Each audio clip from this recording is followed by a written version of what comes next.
Այժմ Արան Օզեն։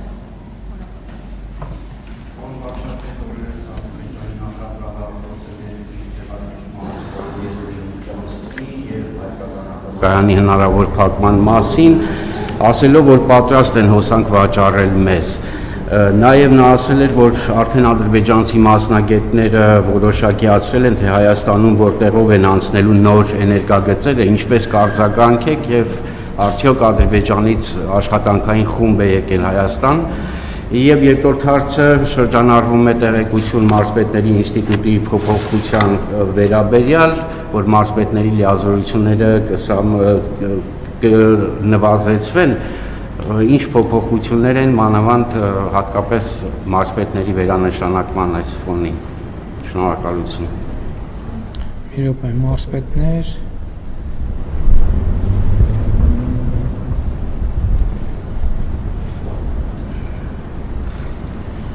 նախ սկսեմ ադրբեջանցի մասնագետների այցից, որը ինչքան հասկացա սենսացիա է դարձել որոշ շրջանակներում 2025 թվականի սեպտեմբերի 5-ին այդ մասին եղել է մամուլի հաղորդագրություն, որ տեղի է ունեցել Հայաստանի եւ Ադրբեջանի պատվիրակությունների հանդիպումը եւ աշխատանքային պրոցեսներ են տեղի ունեցել Հայաստանի եւ Ադրբեջանի տարածքում եւ եւս մեկ այցել է եղել, որի մասին էլ եղել է հաղորդագրություն 2026 թվականի հունվարի 15-ին, այս անգամ արդեն երկաթուղու հարցով բոլոր քննարկումները եղել են այդ հանդիպումների շրջանակում, բնականաբար մենք նախկինում էլ ասել ենք, որ էլեկտրահաղորդման գծեր, խողովակաշարեր, մալուխներ, երկաթգիծ այդ թեմաներով աշխատում ենք եւ տեղի է ունենում երկկողմ աշխատանք։ Ինչ վերաբերվում է մնացած հատվածին, այդ խոսույթների վերաբերյալ նախկինում բազմիցս մեկնաբանել եմ, նոր բան ասելու անհրաժեշտություն չեմ տեսել։ Մեծամորի ատոմակայանի փակման թեման, այսինքն շահագործման ժամկետի ավարտի թեման արձանագրված է այդ թվում Հայաստանի միջազգային պայմանագրերում, որոնք կնքվել են մեզնից առաջ եւ դա ոչ մի նորություն չկա։ Ինչ վերաբերվում է էներգետիկ առևտրին, ես ձեզ ասեմ հետեւյալը, երկու ուղղություն է պետք է հաշվի առնել։ Մենք մինչև բոլորովին վերջերս մենք խոսում ենք, որ Հայաստանը ունի էլեկտրաէներգիայի ավելցուկ։ Հիմա մենք պիտի խոսենք նրա մասին, որ Հայաստանը կարող է ունենալ էլեկտրաէներգիայի պահանջարկ, ինչու, որովհետև ինչպես տեսնում եք, մեծ տեմպերով զարգանում են արհեստական բանականության գործարանները, իսկ արհեստական բանականության գործարանները մեր պատկերացումներից անդին ծավալներով էլեկտրական էներգիա են սպառում, իհարկե սպայդրությամբ բնականաբար մեր մեծ իրադրության մեջ բան չի փոխվել, բայց այն պլանները, որ մասնավորապես ներդրողներն ունեն արհեստական բանականության ոլորտում նոր գործարաններ կառուցելու առումով Հայաստանի Հանրապետությունում, դա մեզ ստիպում է մտածել, որ մենք մեր էներգետիկ ռազմավարությունները պետք է նորից վերանայենք, որպեսզի այս նոր պայմաններին եւ ակնկալիքներին համապատասխան կարողություններ ունենանք, բայց ընդհանուր առմամբ ես ուզում եմ ասել, որ մեր ռազմավարությունը էներգետիկ 100%-անոց անկախությունն է, ինչի մասին ես նախկինում ասել եմ, ինչպես Հայաստանում արևային կայանների եւ կուտակիչ կայանների զարգացում, արևային ռեսուրսներով Հայաստանը առավել քան հարուստ է եւ կուտակիչ կայանների, բայց իհարկե սա չի նշանակում, որ մենք միջազգային առևտրից էլեկտրական էներգիայի դուրս ենք մնալու, երբեմն կարող ենք մենք արտահանել, երբեմն կարող ենք ներկրել, այդ թվում Ադրբեջանի հետ կարող ենք ունենալ գործընկերություն, գործակցություն, այդ թվում էլեկտրաէներգիա արտահանելու եւ ներմուծելու մասով, ինչպես մնացած բոլոր երկրների հետ, Թուրքիայի հետ, Իրանի Իսլամական Հանրապետության հետ, Վրաստանի հետ եւ այդպես շարունակ։ Մարզպետների մասով ես ճիշտն ասած էլի եմ լսել, որ այդպիսի բան քննարկվում է, բայց որտեղ է քննարկվում, ես ճիշտն ասած լավ չեմ պատկերացնում։ Շնորհակալություն, Շողիկ Ալեքսյան, Ազատություն։ Պարոն վարչապետ, ԵԱՏՄ-ից եմ ուզում հարցնել, դուք Եկատերինբուրգի հանդիպումից հետո Ռուսաստանի վարչապետի հետ ասացիք, որ դեռ չեք շտաբի գնահատականներ հնչեցնել խնդիրների լուծման հետ կապված, կսպասեք որոշակի պայմանավորվածությունների մասով ինչ ընթացք կստանա գործընթացը։ Անցած շաբաթ դուք ԵԱՏՄ-ում էիք եւ դրանից հետո էլ հայտարարությունները, որ հնչում են Ռուսաստանից առնվազն, այն մասին չեն, որ խնդիրների լուծման հեռանկարը նշмарվում է։ Ինչու չի հաջողվում ի վերջո հասնել խնդիրների լուծմանը, հիմա կարող եք ինչ-որ գնահատականներ տալ ստեղծված իրավիճակին, որովհետև ինչպես տեսնում եք ռուսական կողմից շարունակում են պնդել այդ հանրաքվեի օրակարգը եւ ինչպես եք վերաբերվում նաեւ այն հանգամանքին, որ փոխարտգործնախարարը Ռուսաստանի ասում է, եթե հանրաքվեն չլինի, ըստեյության անդամ պետությունները ինչ որ որոշում կայացնելու խնդրի առաջ կկանգնեն, ձեզ հասկանալի է ինչ որոշում դա կարող է լինել եւ ինչպես է Հայաստանը պատրաստվելու այդ հնարավոր որոշմանը եւ երկաթուղու մասով հարցնեմ դուք ձեր վերջին ճեպազրույցում արված հայտարարությունը որ երկաթուղու կառավարման փոփոխությունը այլընտրանքային օրակարգ չունի ըստեյության արձագանքներ ստացվեց նաեւ ռուսական կողմից կրկին այստեղ մի չգիտեմ, չճշտված կամ անհասկանալի իրավիճակ ստեղծվեց, կուզեի պարզաբանեիք, վճարների հետ կապված դուք այդ օրը նկատի ունեիք երկաթուղու հետ կապված վճար պետք է Ռուսաստանը տա Հայաստանին, թե իրենք սխալ ընկալեցին ձեր հայտարարությունը այստեղ 200 միլիարդ, հա, թե 2 միլիարդ դոլարի մասին էր խոսքը եւ իրենք դա ընկալեցին, որ երկաթուղու մասով էր, ես կխնդրեի դա պարզաբանեիք եւ դուք նաեւ նախկինում ասել եք, որ հայկական կողմը պետքա գրի առնի։ Լավ, ասեք ես ավարտեմ։ Ելույթ չեմ ունենում։ Լավ, ասեք, Եվ դուք նախկինում ասել եք, որ հայկական կողմը ըստեյության հակված չի երկաթուղու կառավարման այդ պայմանագիրը միակողմանի խզելու հեռանկարին, բայց կրկին ձեր վերջին ճեպազրույցում կարծես թե այդտեղ ինչ-որ ակնարկ կար, որովհետև խոսեցիք, եթե տարաձայնություններ կան, պատրաստ է Հայաստանը այդ հարցերի լուծումը հասցնել նաև արբիտրաժային դատարան։ Արդյոք վերանայել եք դիրքորոշումը, այսինքն հնարավոր է ի վերջո ինչ-որ X պահի Հայաստանը որոշում կայացնի երկաթուղու մասով միակողմանի խզել այդ պայմանագիրը, կրկին հաշվի առնելով այն, որ այստեղ էլ համաձայնություն չի նշмарվում, շնորհակալություն։ Ես իրականությունն այն է, որ նախորդ բրիֆինգի ժամանակ ձեր բոլոր հարցերին արդեն պատասխանել եմ, բայց չեմ զլանա նորից կանցնեմ հարցերի վրայով։ ԵԱՏՄ-ի հետ կապված ես չեմ խուսափել ոչ մի պահ գնահատականից եւ հրապարակային էլ չեմ հիշում այստեղ թե ուրիշտեղ ասել են որ խնդրի էությունը ինչ է եթե այսպես ասած բանը կողքի ուղեկցող փաստերը մի կողմ դնենք եւ կենտրոնանանք բուն թեմայի վրա բուն թեման է նա որ ակնկալիք կա ունենալ էքսկլյուզիվ հարաբերություններ, որը մենք արդեն ասել ենք, որի հետ մենք համաձայն չենք։ Մնացածը արդեն ապրանքների ներմուծման եւ արտահանման հետ կապված խնդիրն է, որին պատրաստվելը մենք չենք կապում այս իրավիճակի հետ։ Մենք այսպես թե այնպես պետք է մեր հարաբերությունները դիվերսիֆիկացնենք եւ եթե նույնիսկ հիմա 100%-ով բացվեն, այսինքն վերադառնանք այն նախնական վիճակին, դրանից մեր օրակարգը չի փոխվում, որովհետև հենց այս ցույց տվեց եւ այսօր կառավարության նիստում ես ասացի, որ դա խնդիր է, երբ որ մեր արտահանումները կամ ներմուծումները կարող են լինել կախված լինել կամ մեծապես կախված լինել մի ուղղակից եւ ԵԱՏՄ միջկառավարական խորհրդի նիստում ունեցած իմ ելույթում եւ նաեւ հաջորդիվ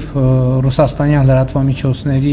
ներկայացուցիչների հետ հարց ու պատասխանի ընթացքում ես այդ հարցերին անդրադարձել եմ ինչ վերաբերում է երկաթուղու հետ կապված իրադրությանը մենք այդտեղ ուզում ենք բարեկամական լուծում այսինքն մենք չենք ուզում գնալ ինչ որ սուր լուծումների որոնք կարող են լինել բարեկամական լուծումը որ մենք փոխադարձաբար հասկանանք եւ ընկալենք իրար շահերը եւ գնանք որոշակի կոմպրոմիսների։ Ես նախկինում խոսել եմ այն մասին, որ օրինակ այդ կոմպրոմիսներից մեկը կարող է լինել ռուսական երկաթուղիների կողմից կամ Ռուսաստանի կողմից կոնցեսիոն իրավունքի վաճառքը, բայց այդ վաճառքը կարող է լինել ամբողջական, կարող է լինել մասամբ, այսինքն ինչ որ որոշակի բաժնետիրական որոշակի կոնֆիգուրացիաներ կարող են լինել, որտեղ տոկոսային բաշխվածությունը լինի այնպես, որ Հայաստանի միջազգային տրանսպորտային ցանցին ինտեգրվելու այս պատմական հնարավորությունը չխոչընդոտի եւ այլն եւ այդպես շարունակ եւ ես դա նկատի ունեմ ինչ վերաբերում է 2 միլիարդի հետ կապված հարցին ես այնտեղ որևէ կոնկրետ բան չեմ նշել որ կոնկրետ բանի վերագրվի ես դա ասել եմ որպես հնարավոր զարգացման հնարավոր սցենարներից մեկը առանց կոնկրետ բան նկատի ունենալու եւ նկատի ունենալով բոլոր այն հնարավոր կետերը, որտեղ դա տեսականորեն եւ գործնականում կարելի է իրականացնել։ Ոնց որ թե ամեն ինչին անդրադարձ։ Պայմանական խզման տարբերակ չէ։ Ես էլ եմ ասում, մենք ուզում ենք բարեկամական լուծում, մենք չենք ուզում խզում, լուծարում, այդ միշտ էլ կա, միշտ էլ կարող ենք անել, այսօր էլ կարող ենք անել, բայց դա մենք չենք ուզում գնալ այդ, ինչի համար գնանք այդ ճանապարհով։ Այո, այլընտրանք ինչին չկա։ Հարգելի գործընկերներ, ասում եմ մենք թեման լավ հասկանանք։ Մենք ոչ մի եւ ես էլ բնականաբար ոչ մի բան չունեմ Հայաստանի երկաթուղին ռուսական ընկերության կառավարման ներքո գտնվելու հետ։ Որևէ խնդիր չունեմ Ռուսաստանի ընդհակառակը հարգանքով եւ ըմբռնումով են վերաբերվում Ռուսաստանի շահերին։ Խոսքը ուրիշ բանի մասին է։ Խոսքը նրա մասին է, որ այսօր հաստատված իրավիճակը խոչընդոտում է, որպեսզի մենք իրացնենք մեր պատմական հնարավորությունը, որ մեր երկաթուղին ինտեգրվի միջազգային երկաթուղային ցանցին։ Ինչի է խոչընդոտում, որովհետեւ այդ միջազգային հիմնական օգտագործողները, կիրառողները երկաթուղիների, որտեղ եկեք հասկանանք, ճիշտ է, երկաթուղին մատչելի է բոլորի համար, չէ՞, բայց ապրանք կան երկրներ եւ երկրների խմբեր, որոնք այդ երկաթուղու օգտագործման ըստ էության հիմնական հետաքրքրված եւ հետեւաբար վճարող եւ ֆինանսավորող ուժերն են, որտեղ երկրների մի մասը շատ ապրանքաշրջանառություն ունի, երկրների մի մասը քիչ ապրանքաշրջանառություն ունի։ Այս մասը պարզ է, ասենք կան երկրներ կամ երկրների խմբեր, ովքեր վճարում են եւ այդ ծառայությունը ստանում են երկաթուղուց օգտվելով։ Հիմա նրանք, ովքեր հիմնական կիրառողներն են եւ օգտվողներն են միջազգային լոգիստիկ ծառայություններից, իրանք մեզ ասում են եւ ակնհայտ է եւ ոչ միայն ասում են բանավոր, այլ մենք տեսնում ենք, օրինակ ներդրումային հետաքրքրություն այդ հատվածում չեն ցուցաբերում։ Մենք մարդկանց ասում ենք, բայց այստեղ հնարավորություններ կան, մենք ենք առաջարկում, իրենք խուսափում են այդ թեմայից։ Եվ մենք արդյունքում հասկանում ենք, որ դրա պատճառն է, որ մեր երկաթուղին գտնվում է ռուսական կոնցեսիայի ներքո։ Եվ մեր խնդիրը Ռուսաստանի հետ չի։ Մենք Ռուսաստանի հետ խնդրեմ չունենք։ Մեր խնդրեմը այն իրավիճակի մեջ է, որ մենք հերթական անգամ կարող ենք բաց թողենք պատմական հնարավորությունը ինտեգրվել միջազգային տրանսպորտային ցանցին։ Այս է խնդիրը։ Մենք ռուսական կոնցեսիայի հետ ոչ մի խնդրեմ չունենք։ Այստեղ խնդիրն է, որ նրանք, ովքեր այդ երկաթուղուց օգտվելու պոտենցիալ շահառուներն են եւ ըստ էության օգտագործման ծավալի առյուծի բաժինը իրանք են օգտագործում, մենք տեսնում ենք, որ իրանք չեն օգտվում, իրանք ուրիշ տեղեր են փնտրում էլի Հայաստանը շրջանցելու։ Եվ մենք ասում ենք, ինչ եք շրջանցում Հայաստանը։ Եվ հասկանում ենք, որ հիմնական պատճառն է դա եւ դրա համար մենք գնացել ենք Ռուսաստան, մեր գործընկերներին բարեկամաբար ասել ենք, հարգելի բարեկամներ, մենք sense խնդիր ունենք։ Եկեք լուծում գտնենք այդ խնդրին։ Մենք ուրիշ բան չենք ասել։ Բայց արդեն ֆորմատից դուրս եք գալիս։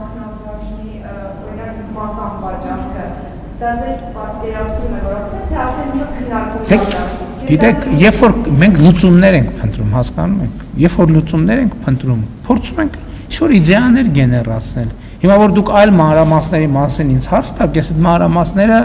չեմ կարող պատասխանել, որովհետև չենք հասել այդ մանրամասներին։ Հայեցակարգային մակարդակով նայում ենք ինչ տարբերակներ կան։ Տարբերակ 1՝ ուղղակի պայմանագիրը խզել։ Դա ընդունելի չի մեզ համար։ որովհետև բարեկամական չի, իսկ մենք ուզում ենք բարեկամական լուծում։ Բարեկամականը, որ Ռուսաստանի մեր գործընկերները կոնցեսիոն իրավունքը վաճառեն երրորդ կողմին շուկայական նորմալ գնով։ Ընդ որում նաև փորձագետներ կան արդեն գներ են ասում, որ օբյեկտիվորեն ինչ կարող է արժենալ դա, որը բավականին ծանրակշիռ գումար է հաշվի առնելով նաև այս ընթացիկ իրավիճակները։ Մենք նայում ենք լավ այդ տարբերակը զգում ենք, որ գուցե Ռուսաստանի գործընկերները այդքան էլ հարմարավետ չի։ Հետո նայում ենք, ասում ենք, իսկ կա տարբերակ, որ իրանց խնդիրն է massամբ լուծի, մեր խնդիրն էլ massամբ լուծի։ Հետո տեսնում ենք, որ փորձագետների հետ էլ ենք չի աշխատում, որ ասում ենք լուծում, մի հատ տեսեք ինչ լուծում կա։ Գալիս են ասում ենք, արա սենց տարբերակը լինի, որովհետև այդ կառավարումը կամ ինչ որ ուրիշ մոդել դրվի, որ ասենք ենթադրենք ինչ որ մի մասնաբաժին պահպանվի, մի մասնաբաժին օտարվի, բայց այնպես որ մնա փոքրամասնության մասնաբաժինը, որովհետև հակառակ դեպքում խնդիրը չի լուծվի։ Մի ուրիշ գաղափար է գալիս, որ լիցենզիան գուցե բաժանվի երկու մասի։ Որն է, ասենք մենք ունենք հիմա մենք երկաթուղին եւ ենթակառուցվածքը եւ ենթակառուցվածքի օգտագործումը փաթեթ է։ Ասենք օդանավականի դեպքում այդպես չի, որովհետեւ օդանավականի դեպքում օդանավականի կառավարումը ուրիշ խնդիր է։ Թռիչքներ իրականացնելու խնդիրը ուրիշ խնդիր է։ Մենք ունենք մի օդանավական մի կառավարող, ունենք բազմաթիվ ավիաուղիներ, որոնք այդ բանից օգտվում են, կան այնտեղ ուրիշ ընկերություններ, մի մասը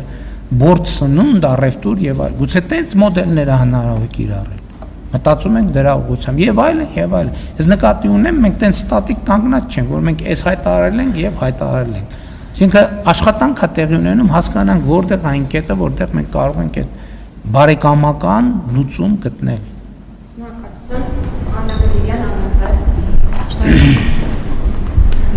Պարոն վարչապետ, օգոստոսի 8-ի փաստաթղթի տարեդարձի կամ 1 տարվա առիթով հաղորդագրություն տարածվեց եւ ներկայացվեցին, թե ինչ աշխատանքներ են տալու, ինչպես նաեւ որոշակի ցուցանիշներ տնտեսական առումով, պարզ դարձավ, որ հիմնականում Ադրբեջանից է ապրանք ներմուծվել Հայաստան, Հայաստանից ոչինչ չի արտահանվել Ադրբեջան։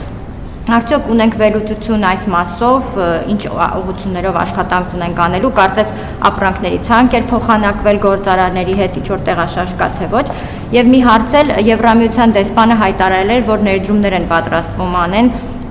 3 սահմանային անցակետ կառուցելու նպատակով եւ այս համատեքստում ընդգծել էր ականազերծման աշխատանքները, ենթադրում է, որ Ադրբեջանի հատվածում սահմանային հատվածում պիտի լինի։ Պիտի խնդրեմ, եթե հնարավոր է այս փուլում մանրամասներ ներկայացնեք, որ ուղղություններով սահմանային անցակետերի մասին է խոսքը, ինչ ներդրումային ծավալ է եւ ժամկետներ կան, թե ոչ, շնորհակալություն։ Ապրանքների փոխադարձ առևտրի մասին այո օրակարգը կա եւ համոզված եմ առաջիկայում նաեւ Հայաստանից արտահանումներ կլինեն դեպի Ադրբեջան եւ ինչ վերաբերվում է ձեր երկրորդ հարցին, դա արդեն հարահետ չի թեման, երասխ ագարակ նռնաձոր արևմտյան ուղղությամբ ախուրիկ հնարավոր հետագա հնարավոր զարգացումների համար թրիփից դուրս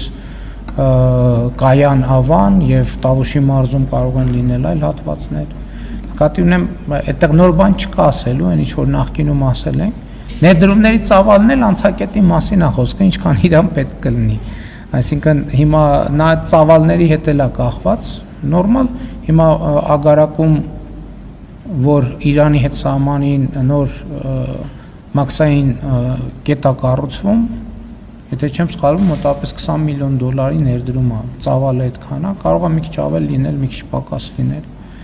Նաև ռելիեֆը պետք է հաշվի առնի։ Եթե դուք բուն անցակետերը նկատի ունեք, բուն անցակետերը տենց անհրաժեշտ այսինքն կախված է ծավալից։ Հիմա պետք է նախագծվի եւ աշխատանքներ իրականացվեն։ Այսինքն ընդ պարզ է ինչ պետք է լինի, ինչ ֆունկցիաներ պետք է լինեն, այդ արդեն տեղանքի ծավալներից կախված, որովհետև գիտեք, այնտեղ ռելիեֆը առանձնահատկություններ ունի, շատ մեծ լայն տարածքներ չկան, ու պետք է նայել, թե ոնց է կազմակերպվում։ Շնորհակալություն, Վարդան Մակարյան։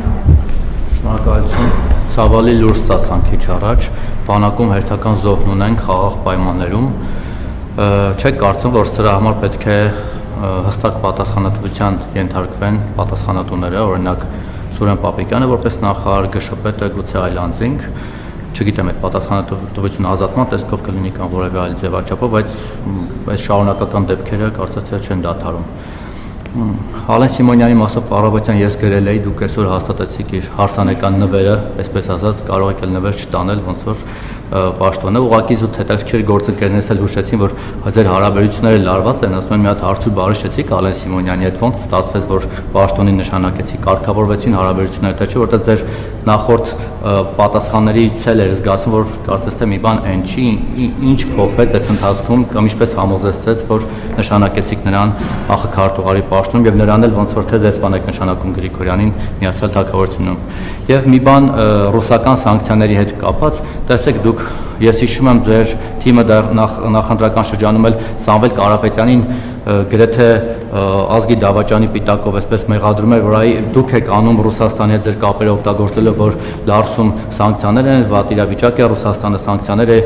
իրականացնում,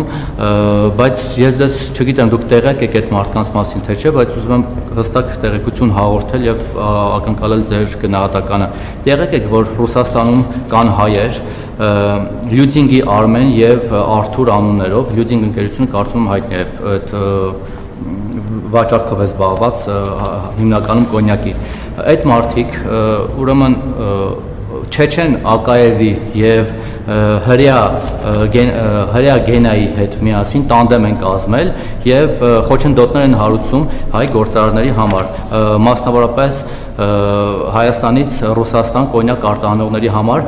սա այն դեպքում, երբ որ անձամբ Ռուսաստանը պետական մակարդակով կոնյակի մասով արգելք սանկցիա չի դրել, ծաղիկ, չգիտեմ, ձկնամթել կարել է, կոնյակի մասով ազատ էր, բայց այդ մարդիկ այն նախկիների ձեր բառամթերքով ասեմ, Սաշիկի նման փայ են մտնում այդ գործարարների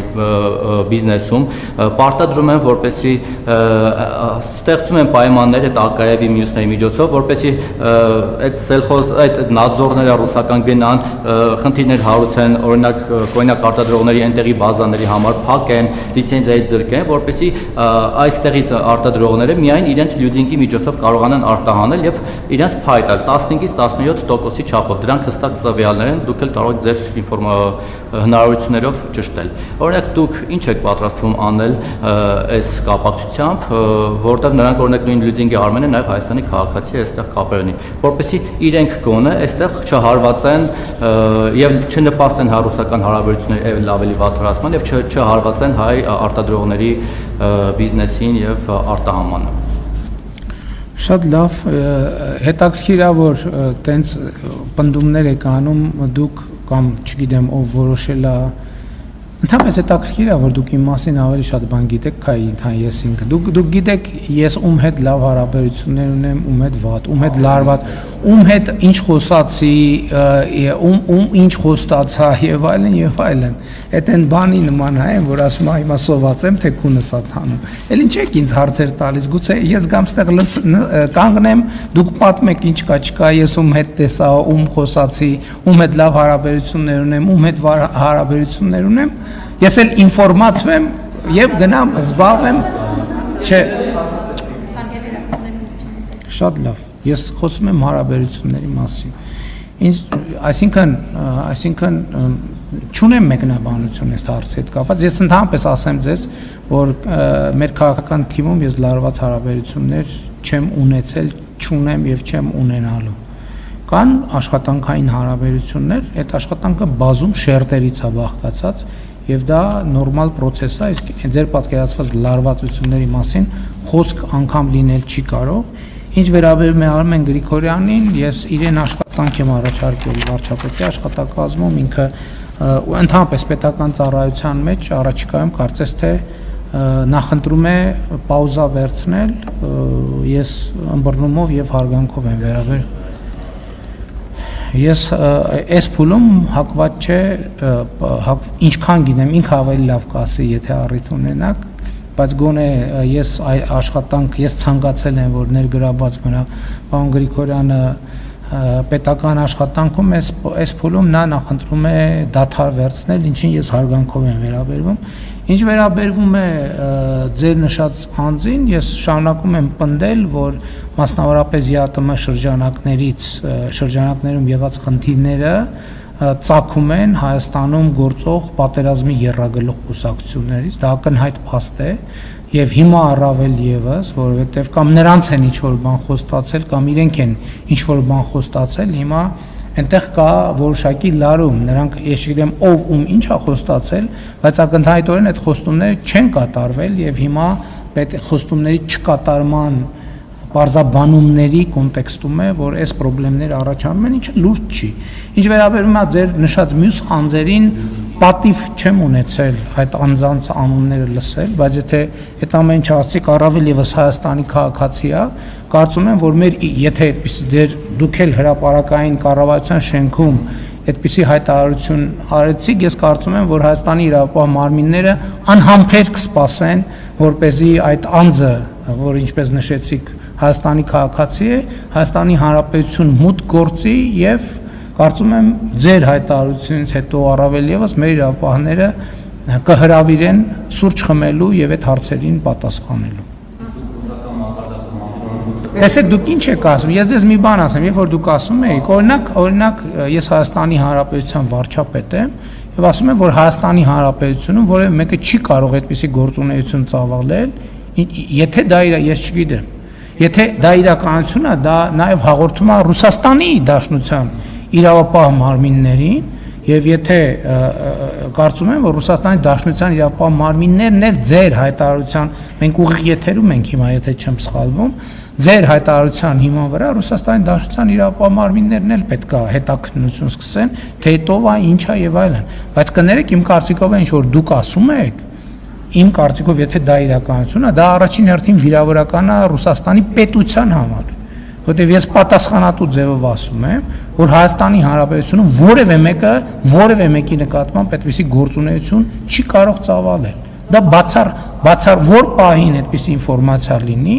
Հայաստանի իրավապահ մարմինները եւ գուցե եթե շեմը հատում է իրավապահ մարմինների գործունեության կարձագանք են, իսկ եթե այլ վարչական մարմիններն էլ էլի կա Հայաստանի Հանրապետությունում որևէ մեկը չի կարող այդպիսի բան անել, բացառված է, չի կարող այդպիսի բան լինել։ Արդեն գործադրեցի նախնական ջանքը, որովհետև էլի եմ ասում, պատիվ չի ունեցել ձեր նշած անձանց գործունեության հետ առնչվել, բայց քանի որ դուք ինձ այդ պատվին արժանացրիք, ես երկու ուղղությամբ արդեն նախնական ջանքը գործադրեցի եւ կարծում եմ, որ ձեր հայտարարությունների մասին մեր մարմինները ինձ տեղեկանք կտան, թե ինչի մասին եք դուք ասում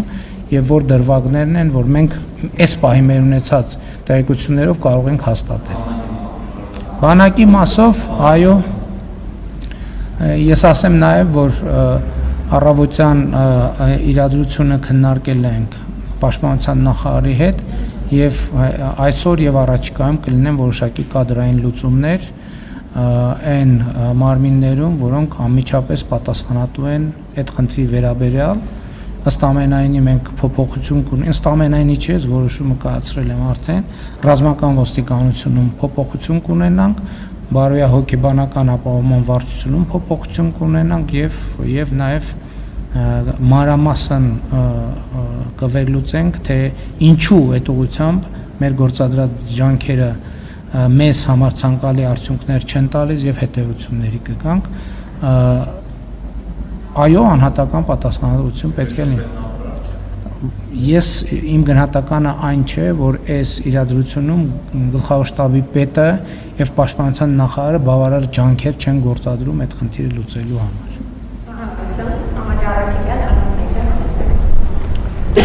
Փաշինյան անցած շաբաթ տեղ ունեցավ աներևակայելի եւ աննախադեպ մի երևույթ, դատարանի առաջ էր կանգնել ամենայն հայոց կաթողիկոսը Գարեգին II-ը իր իսկ լիազորությունների շրջանակում կատարած արարքների համար։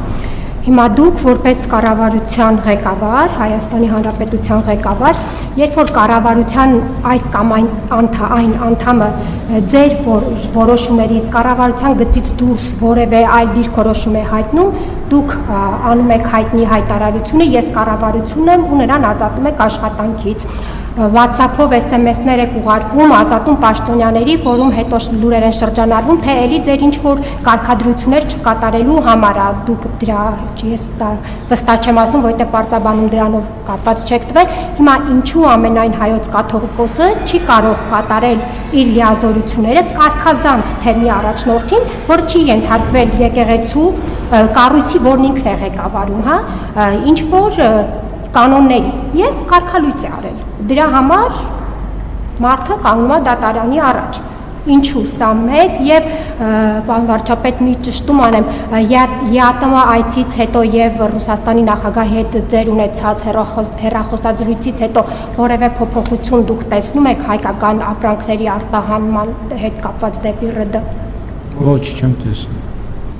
Ինչ վերաբերվում է ձեր նշած առաջին իրադրությանը, Հայաստանի Հանրապետությունում կա սահմանադրություն, որտեղ ասվում է, որ բոլոր մարդիկ հավասար են օրենքի առջև։ Մնացած իրավական գնահատականի հարցը ես չեմ կարող իրավաբանական գնահատականներ տամ, դա համապատասխան մարմինները պիտի անեն։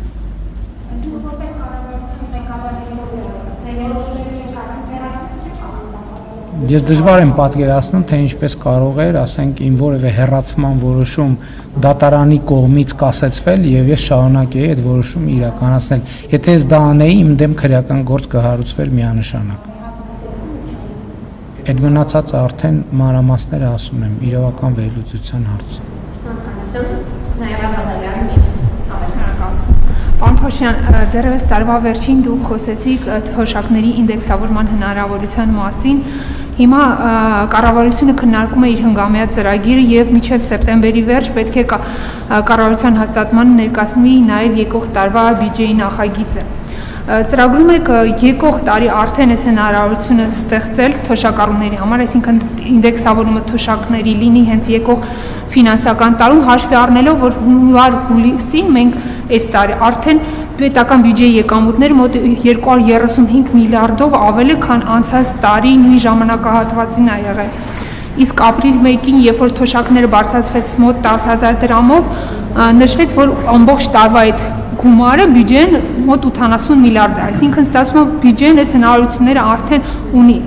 Հնարավոր է, որ եկող տարվանից սկսվի արդեն այդ գործընթացը։ Շնորհակալություն։ Նախընտրական շրջանում ես հստակ ասել եմ,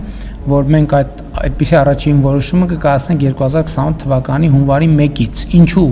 2028 թվականի հունվարի 1-ից, որովհետև դուք գիտեք, որ ամեն տարի վիճակագրության կոմիտեն նախորդ տարվա տնտեսական արդյունքները հրապարակում է տրվարին։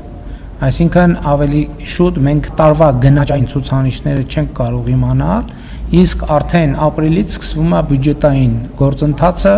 ապրիլի վերջից մայիսից, միջնաժամկետ ծախսերի ծրագրեր եւ այլն, այսինքն ինչպես հայտարարել եմ, այնպես էլ կանենք։ Առաջին նման որոշումը կլինի 2028 թվականի հունվարի 1-ից, բայց մենք,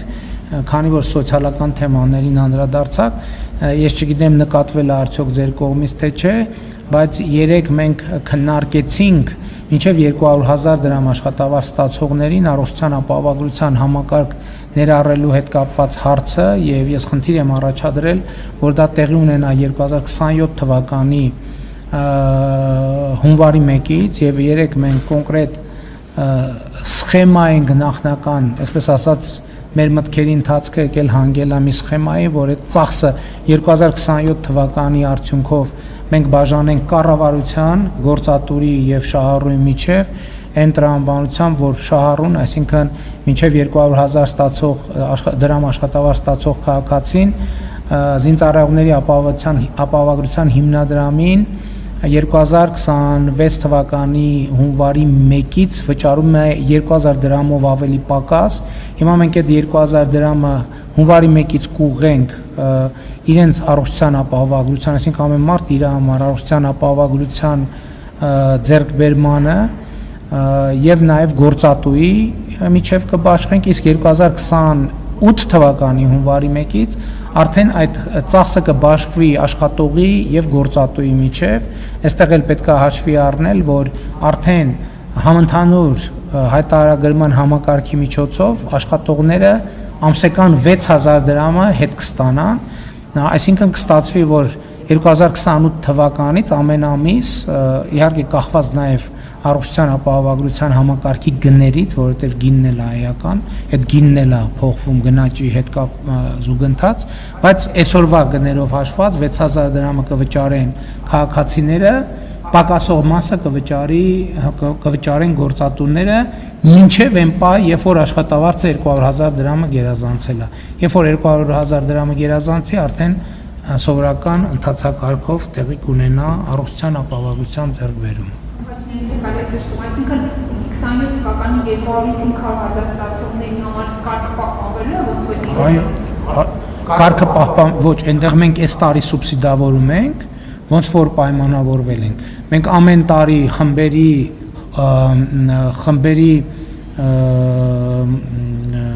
մուտքը ապահովելու համար սահուն ձևով խմբերին սուբսիդավորում ենք մի տարի սուբսիդավորում է, հիմա այն սուբսիդավորում, որ կա 27 թվականին 200-ից 500,000 դրամ ստացողների համար, այդ սուբսիդավորում մենք կտեղափոխենք մինչև 200,000 դրամ ստացողների համար, իսկ 200-ից 500,000 դրամ ստացողները արդեն էլի իրենք կվճարեն, ինչպես եւ ի սկզբանե հայտարարվել է համակարգը ներդնելիս։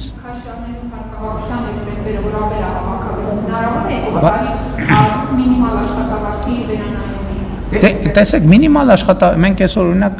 քննարկում ենք արել մինիմալ աշխատավարձի, եթե մենք ընտրություն ունենանք,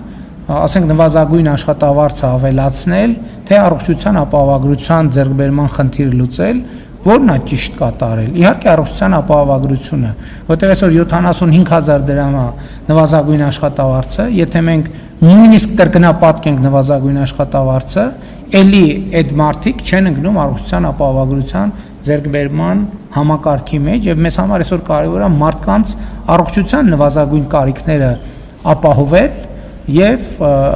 նաեւ այն կանխավարկածով, որ 200,000 դրամ եւ պակաս աշխատավարձ ունեցողների սեգմենտում այնուամենայնիվ ամենամեծ ստվերը գոյություն ունի աշխատավարձերի,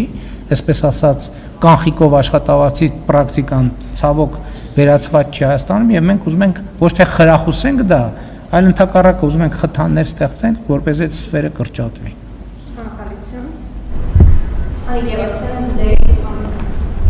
Պարոն Փաշինյան, ընտրությունների հետ կապված ուզում եմ ձեզ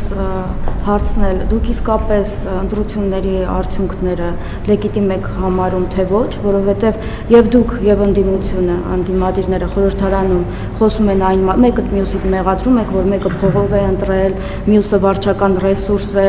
կիրառել, մյուսն ասում է, որ բոլորը հաղթել են բացի հայ ժողովրդից եւ այլը, որքանով է այդ խորհրդարանը հիմա ձեր կարծիքով լեգիտիմ, եթե երկուստ էլ տարբեր բառերով գրեթե նույն տեքստն եք ասում, եւ ուզում եմ ինձ որպես երկրի վարչապետ ասեք, որն է առանցքային հարցերում ձեր եւ ընդդիմության մոտեցումների տարբերությունը, որովհետեւ թրիփի հետ կապված կարծես թե տարբերություն չկա, Արցախի հարցի հետ կապված կարծես թե բոլորն են այդ հարցը փակում, դրոշներն էլ հավաքեցին։ Հիմա լավ չէր լինի կոալիցիայով ընտրություններին մասնակցեիք, այլ անձիկ էլ մասնակցեին, ձևավորվեր նորմալ քաղաքական խորհրդարան, որտեղ դմփուչ էին անի դահլիճում, բայց միջանցքներում սիրախախ, քաղաքական սիրախախ չէր լինի։ Հիմա ժողովուրդը ինչպես վստահի այդ խորհրդարանին, այդ թվում ձեր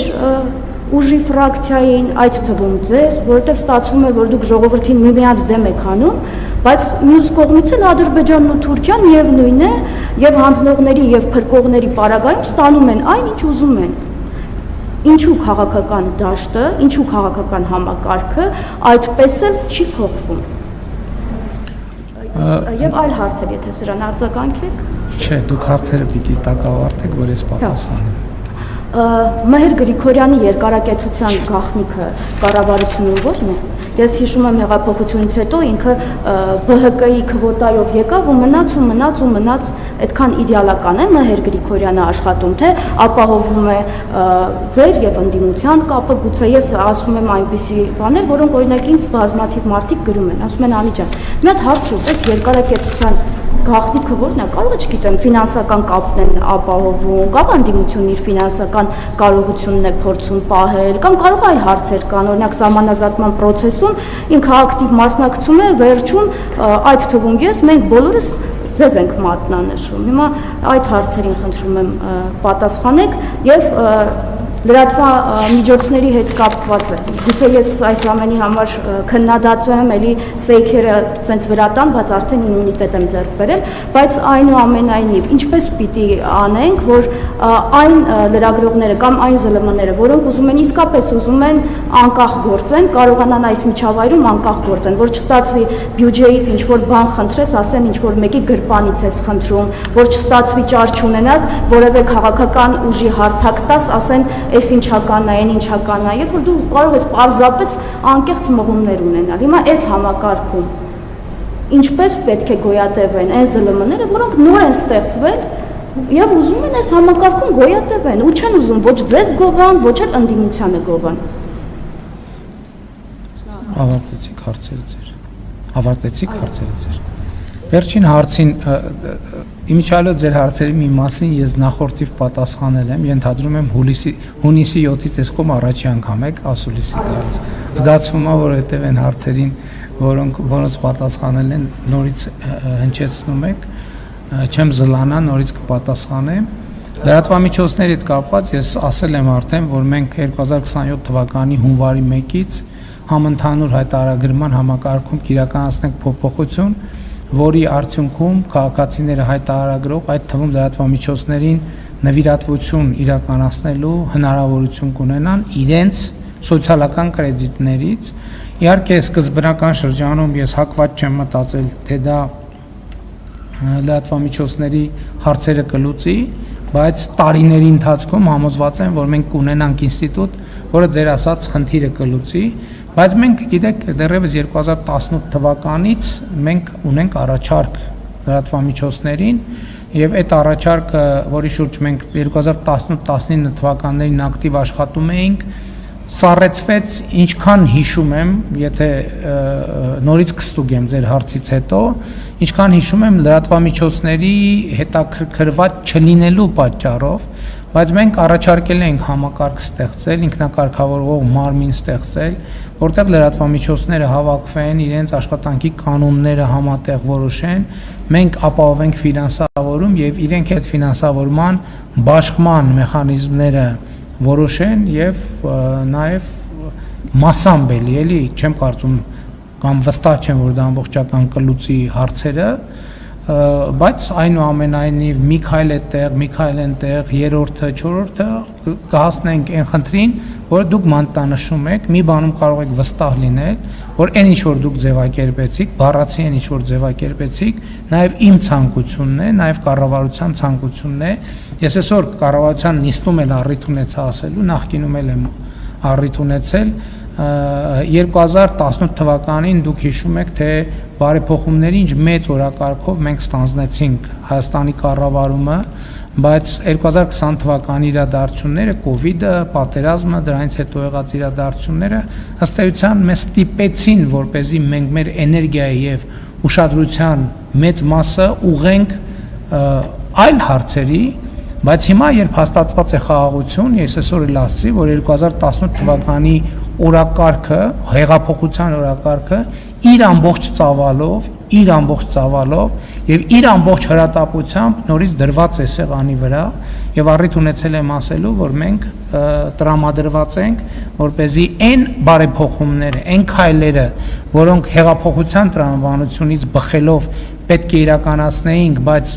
օբյեկտիվ կամ սուբյեկտիվ պատճառներով չենք կարողացել իրականացնել, մենք հիմա դա ամբողջությամբ պետք է իրականացնենք։ Ուզում եմ հիշեցնել, որ այդ օրակարգի կարևորագույն հատվածներից մեկը վերաբերվում էր ժողովրդավարությանը,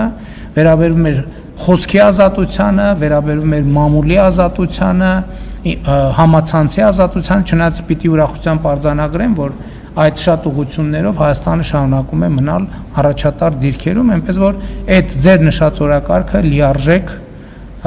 տեղավորվում է մեր պատկերացումների մեջ եւ ես կոչ եմ անում բոլոր ֆեյքերին, որ հերթական հարցակումները չգործեն ոչ հարցերի, ես անկեղծ ասեմ, ես ֆեյք չունեմ եւ մեր ունեցած ֆեյքերի մասին ոչ մի տեղեկություն չունեմ։ Ինչ վերաբերվում է մյուս հարցին, կառավարության ցանկացած անդամի եւ ցանկացած պաշտոնյայի գործունեություն գնահատվում է ըստ աշխատանքի արդյունավետության, ով է գնահատում տվյալ դեպքում գնահատում է վարչապետը գնահատում է եւ այդ գնահատականից ելնելով անում է հետևություններ։ Եթե դուք ուշադիր եք եղել, իսկ դուք պիտի որ ուշադիր եղած լինեք, կամ այդտեղ շատ մեծ ուշադրություն պետք է չէր, ըստ էության կառավարության ընտրություններից առաջ գործող կազմը փոփոխության չի ենթարկվել։ Բարձր տեխնոլոգիական արդյունաբերության նախարարն է փոխվել, այլ ես ձեզ ասել եմ, որ պարոն Հայրապետյանը ինքը չի ցանկացել շարունակել աշխատանքը կառավարությունում։ Այսինքն, այո, ձեր հարցի պատասխանը հնչում այնպես, ինչպես ես ասացի, ուրիշ պատասխան ես չունեմ։ Ինչ վերաբերվում է ընտրությունների լեգիտիմությանը, գիտեք, մենք մեր քաղաքական դիրքորոշումները արտահայտել ենք, բայց ես ուզում եմ ձեզ ուրիշ բան ասեմ, բացարձակապես էական չի ինչա ասում ընդդիմությունը եւ նույնիսկ ինչա ասում իշխանությունը։ Էական է, թե ինչա ասում ժողովուրդը, որովհետեւ իշխանության աղբյուրը, ժողովուրդը, իշխանության տերը ժողովուրդն է։ Եվ ես ուզում եմ ձեզ ընդգծել, որ 2018 թվականի ոչ բռնի ժողովրդական թավշյա հեղափոխությունից հետո տեղի ունեցել համապետական 3 ընտրություն։ Տեղի ունեցել համապետական 3 ընտրություն եւ 0 հետընտրական process։ Դա ամբողջությամբ տալիս է ձեր հարցի պատասխանը։ Ինչ վերաբերվում է ընդդիմության ասելիքին, գիտեք, ընդդիմությունը ինքը պետք է մտածի իր ասելիքի մասին, իշխանությունը, կառավարությունը, կառավարող մեծամասնությունը իր ռազմավարությունը դեռևս 2024 թվականին հրապարակել է դեմս իրական Հայաստանի գաղափարախոսության։ Միջալոց ուզում եմ ձեր ուշադրությունը հրավիրեմ այն փաստին, որ ես երբ 2024 թվականի ապրիլին, եթե չեմ սխալվում, ազգային ժողովի ամբիոնից խոսել եմ իրական Հայաստանի գաղափարախոսության մասին, ես դա համարել եմ զրոյական կետ մեզ համար քաղաքացիական պայմանագիր կուսակցության համար։ Եվ այդ զրոյական կետից մենք 2 տարվա ընթացքում կառուցել ենք 24-25, հա, 2 տարվա ընթացքում մենք կառուցել ենք վստահություն Հայաստանի Հանրապետության քաղաքացիների շրջանում իրական Հայաստանի գաղափարախոսության եւ խաղաղության օրակարգի նկատմամբ եւ մեծ ուրախությամբ եմ արձանագրում, որ տեսեք մենք շատ երկար խոսել ենք, շատ ենք խոսել դրա մասին, որ մեր ժողովուրդը շատ քաղաքականացված է, անընդհատ ապրում է քաղաքականությամբ, մենք տեսնում ենք, որ այս շրջանում մարդիկ ապրում են իրենց գործերով, իրենց առօրյա հոգսերով։ Սա լեգիտիմության ամենամեծ ցուցիչն է, լեգիտիմության ամենամեծ ցուցիչն է։ Այսինքն կա բացարձակ վստահություն ընտրությունների արդյունքների վրա։ Մարդիկ, ես էլի եմ ասում, նույնը կրկնեմ, ինչ որ կրկնել եմ նախորդ ձեր բացակայությամբ տեղի ունեցած բրիֆինգներից մեկում։ Հայաստանի Հանրապետության ժողովուրդը իրեն հարց չի տալիս, թե արդյոք իր ընտրած մարդն է այս շենքում աշխատում, թե իր ընտրած մարդը այս շենքում չի աշխատում։ Այդպիսի հարց Հայաստանի Հանրապետությունում չկա եւ 2018 թվականի ժողովրդական ոչ բռնի թավշյա հեղափոխությունից հետո չի եղել եւ համոզված եղեք չի լինելու։ Սա չի նշանակում, թե Հայաստանի բոլոր խնդիրները լուծված են կամ ընդհանրապես լինելու է մի կետ, որ բոլոր խնդիրները լուծված են լինելու։ Ուզում եմ կրկին ձեր ուշադրությունը հրավիրեմ մի շատ կարևոր հանգամանքի վրա։ Աշխարհում չկա մի երկիր, որի բոլոր խնդիրները լուծված են։ Աշխարհում չկա մի կառավարություն, որը բոլոր հարցերը լուծել է։ Ես նախորդ շրջանում նաև կառավարության եւ խորհրդարանական ընդդիմությունը շատ այդ մասին խոսում էր, ես առիթ ունեցել եմ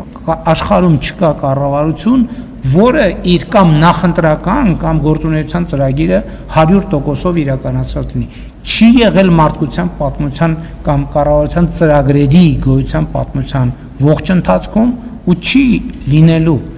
Հիմա հետևաբար արդյունքում գնահատականները տալիս է ժողովուրդը եւ 2026 թվականի հունիսի 7-ի ընտրությունների արդյունքով Հայաստանի Հանրապետության ժողովուրդը տվել է իր գնահատականը։ Շնորհակալ եմ։ Պարոն Փաշինյան, հարցից Արմեն Գրիգորյանի հեռացման հետ կապված եմ ուզում հարցնել։ Տեսեք, դուք ասում եք, մենք ձեր մասին ավելի շատ գիտենք, երբ որ ինչ-որ պաշտոնյա հեռանում է, մենք ակնկալում ենք, որ բացատրություն պետք է լինի։ Օրինակ, ինչու եք հեռացրել, ինչ է եղել պատճառը, ես ստիպված չկա պատճառը, հաշվետվողականություն չկա կառավարության կողմից, մենք ենք փնտրում, պատճառներ գտնում, հասկանում ենք ինչ է տեղ ունեցել։ Օրինակ, Արմեն Գրիգորյանին ինչ եք հեռացրել, ինչու է պաշտոնազրկվել, դժգոհ եք իր աշխատանքից, ինչ որ խնդիրներ կար, սա առաջին հարցը, եւ ձեր հայտարարությունը ասում եք ԵԱՏՄ խնդիրները բխում են եռագլուխ կուսակցությունների ղեկավարներն են, այսինքն պատճառը ԵԱՏՄ խնդիրների։ Մի քիչ բացենք, էլի ինչն է պատճառը, այսինքն ԵԱՏՄ խնդիրներ են առաջացել այդ կուսակցության կամ այդ ուժերի ղեկավարները զանգեն են Ռուսաստան, Պուտինին ասել են խնդիրներ ստեղծեք հայ արտադրողների համար, ո՞նց է այդ մեխանիզմը գործում, եւ բուն հարցը դուք ԵԱՏՄ նիստին եմ ուզում անդրադառնալ, գնացիք եւ խոսեցիք այն մասին, այն խնդիրների մասին, որը Հայաստանում ներկայացրել էիք, որ խնդիր կունենան նաեւ ԵԱՏՄ այլ երկրները։ ԵԱՏՄ այլ երկրների ղեկավարները նստած են, բոլորը անհաղորդ են ձեր այդ հայտարարությանը, որևէ ձևով չանդրադարձան, այսինքն նրանց չի մտահոգում ձեր նշած այդ փաստարկները, այսինքն իրենք խնդիր չեն տեսնում, որ այ ԵԱՏՄ-ի հետ կապված Հայաստանը խնդիր ունի, ինչ որ բարի իրենք էլ կունենան։ Սա ինչ է նշանակում, պարոն Փաշինյան, արդյոք իրականում խնդիրը ոչ թե ԵԱՏՄ-ի մեջ է, այլ խնդիրը մեկ այլ տեղ է եւ արդյոք դուք փորձել եք ռուսական կողմից, որտեղ մեծ համար բարձում է ԵԱՏՄ-ն զուտ ռուսական շուկան է։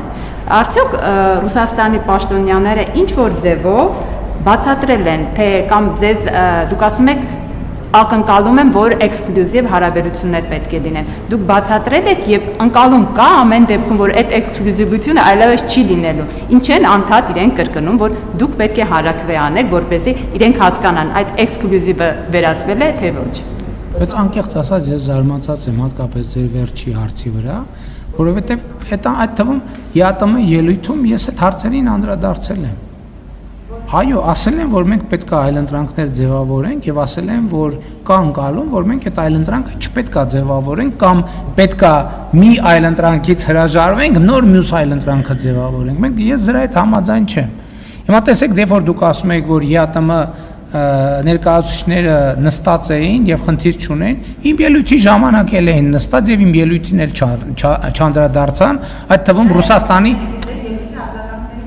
Ես էլ կասեմ լռությունը համաձայնության նշան է, այսինքն իրանք անհամաձայնություն չունեին այդ ելույթի հետ եւ թեզերը ամբողջությամբ կիսում էին։ Այսինքն մեկնաբանության հարց է։ Ինչպես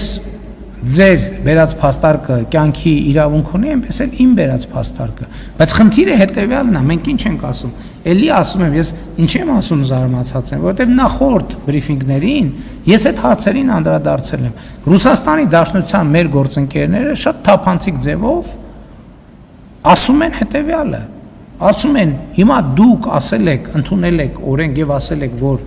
նաեւ այդպիսի այլընտրանք եք ձևավորում ձեզ համար, չեմ իրենք ակնկալում են, որ մենք հիմա կատարենք ընտրություն երկու այլընտրանքների միջև։ Մենք ասում ենք, եւ ես էլ իմ ելույթում յատում, ասում ենք մենք քանի դեռ այն երկրորդ այլընտրանքը ձևավորված չի, մենք չենք կարող ընտրություն կատարենք։ Եվ իմ ամբողջ ելույթը յատում-ի դրան էր նվիրված։ Ես ասում եմ հիմա մենք ո՞նց հանրակրվե անենք Հայաստանը Եվրամիություն թե ԵԱՏՄ, որովհետև հանրակրվե անելու համար պետք է նախընտրական քարոզարշավ անել, չէ՞։ Այդ նախընտրական քարոզարշավի ժամանակ մարդիկ հարցեր են տալու, չէ՞։ Այդ երկրորդ այլընտրանքը գոյություն չունի։ Եվ մենք հանրակրվե ապագայում անպայման կանենք, բայց դա տեղի կունենա այն բանից հետո, երբ որ մենք պաշտոնապես առնվազն նախ մենք ինստիտուցիոնալ առումով որոշակի նախապատրաստական աշխատանքներ արած լինենք, երկրորդն էլ դիմաց լինենք Եվրոպական միությանը անդամակցության հարցով, պաշտոնապես դիմաց լինենք։ որ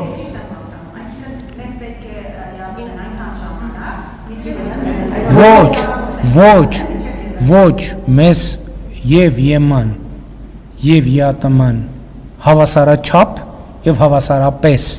պետք է այնքան ժամանակ, մինչեւ մենք մեր հանձնառությունը այլընտրանքներ ձևավորելու կատարած կլինենք եւ մեր ժողովուրդը ընտրություն կկատարի նրանցից որևէ մեկի օգտին։ Իմիջիայլոց կարա ընտրությունն ուրիշ ընտրությունն կա։ Այս մենք երկուսը նշում ենք, կա երրորդ ընտրությունը, որ կարող է երրորդ նախաձեռնությունը լինի ոչ ԵԱՏՄ, ոչ ԵՄ, ոչ են ենք ուզում, ոչ են ենք ուզում։ Բայց իսկ ով ասել, որ բոլորը պարտադիր ինչ որտեղ գնում, կարա այդ երրորդ տարբերակն էլ լինի։ Իմ խնդիրը հետեւյալն է, եւ ես ասում եմ, իհարկե ասում եմ, որ ԵԱՏՄ հայտնի ղեկավարի ասածը տենց ինչ որ դեր ունեցել է, բայց խնդիրն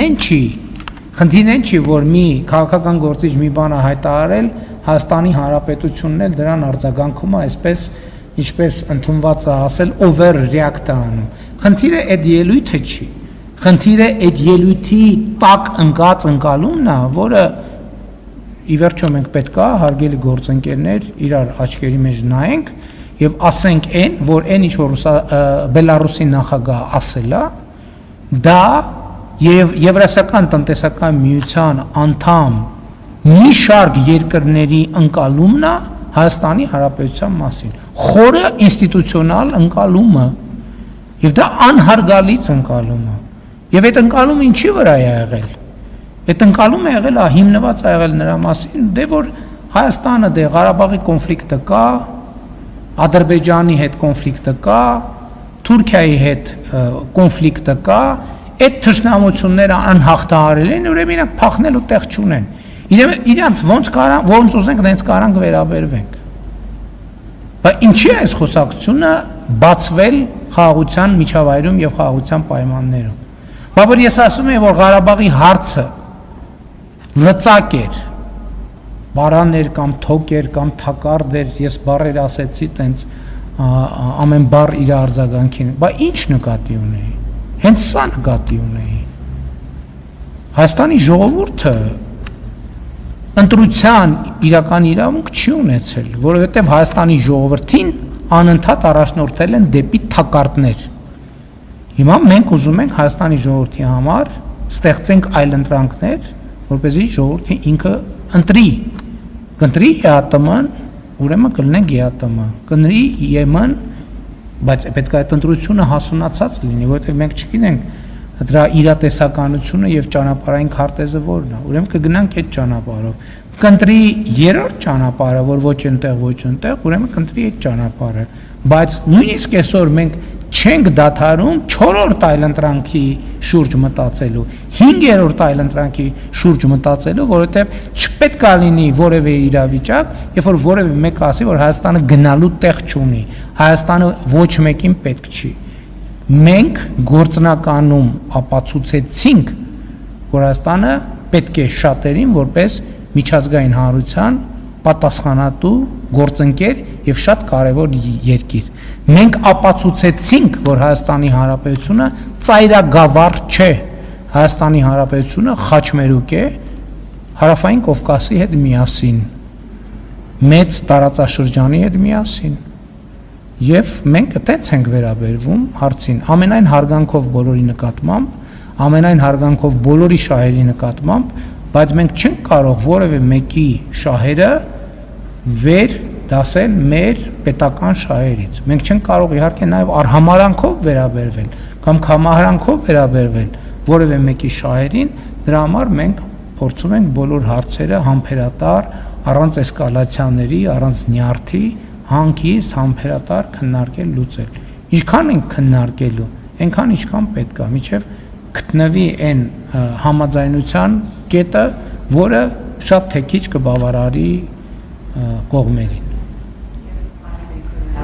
Արմեն Գրիգորյանի հետ կապված, այո, ես եմ այդ որոշումը կայացրել, դա կախված է նաև, դուք գիտեք, որ ցանկացած քաղաքական process-ը իր հետ բերում է նաև որոշակի ազդեցություններ, հետևանքներ, վերադասավորումներ եւ սա պետք է դիտարկել այդ համատեքստում։ Այնպես չի, որ ես Արմեն Գրիգորյանի աշխատանքից դժգոհ եմ եղել, բայց այնպես էլ չի, որ ես ինքս իմ աշխատանքից այնքան գոհ եմ, որը համարում եմ կատարյալ։ Այսինքն ես կարծում եմ, որ նաև այո, այդպիսի որոշումները նորմալ են քաղաքականության մեջ, դա հայեցողական պաշտոն է, եւ այդ հայեցողությունը վարչապետինն է եւ վարչապետը նաև այդ հնարավորությունը ունի եւ ես արդեն շնորհակալություն եմ հայտնել Արմեն Գրիգորյանին անվտանգության խորհրդի քարտուղարի պաշտոնում ըստ էության 8 տարի այդ պաշտոնում աշխատել է, շնորհակալ եմ նրա կատարած աշխատանքի համար եւ Արել Սիմոնյանին էլ հաջողություն եմ մաղթում անվտանգության խորհրդի քարտուղարի պաշտոնում եւ հույս ունեմ նաեւ որ Արմեն Գրիգորյանի ներուժը, փորձը, որ այս ընթացքում ձեռք է բերել, դուք գիտեք, որ նա ներգրաված է եղել շատ կարևոր գործընթացներում, ես հույս ունեմ, որ մենք դեռ առիթներ կունենանք նրա փորձառությունը օգտագործելու Հայաստանի Հանրապետության պետականության կայացման եւ զարգացման գործում, ընդ որում եթե նույնիսկ մասնավոր հատվածում լինի, ես համոզված եմ, որ ոլորտից եւ այդ բովանդակությունից շատ հեռու չի գնա, որովհետեւ ենթադրում եմ, որ դա շարունակելու է մնալ իր հետաքրքրությունների ոլորտում։ Հարգելի գործընկերներ, մեր ժամանակը սպառվեց, ով հաջորդ բրիֆինգը կսկսենք այն գործընկերներից, ովքեր այս անգամ չհասցրին հարցեր տալ։ Շնորհակալ եմ։